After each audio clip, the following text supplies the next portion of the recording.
ఇంత విజయవంతం చేసిన హిందూపురం నాయకులకు మరి బాలయ్య గారి ఫ్యాన్స్ కి మరి నా సోదరి మన అందరికీ శిరస్సు వంచి ధన్యవాదాలు తెలియజేస్తున్నా. నిజంగా బాలయ్య అంటేనే రాష్ట్ర వ్యాప్తం కాదు ప్రపంచమంతా వైబ్రేషన్ వచ్చేది.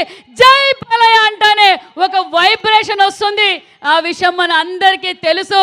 మరి ఈరోజు అవార్డులకే ఒక కళ తీసుకొచ్చారు మన బాలయ్య బాబు గారు. ఏ అవార్డు ఇచ్చినా అక్క చెప్పినట్లు అది తక్కువే.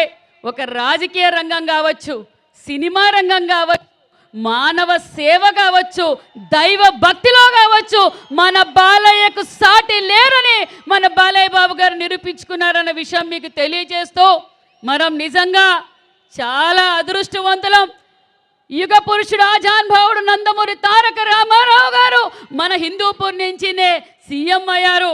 అదేవిధంగా మళ్ళీ వాళ్ళ వారసులు మూడోసారి ముచ్చటగా మన బాలయ్య బాబు గారు ఇక్కడ శాసనసభ్యులు కావడం మాకందరికీ ధైర్యం, మనోబలం అని కూడా ఈ సభాముఖంగా మీకు అందరికీ తెలియజేస్తున్నాం.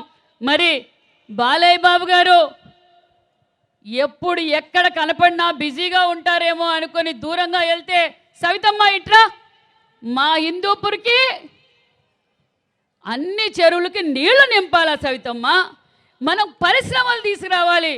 ఎప్పుడు చూసినా ఒక పక్క సినిమా రంగం మీద ఎంత శ్రద్ధ పెడతారో హిందూపూర్ నియోజకవర్గం మీద కూడా అంతే శ్రద్ధ పెడతారు శాసనసభ్యులు, రాజకీయ నాయకుడిగా అని కూడా ఈ సభాముఖంగా మీకు అందరికీ తెలియజేస్తున్నాం.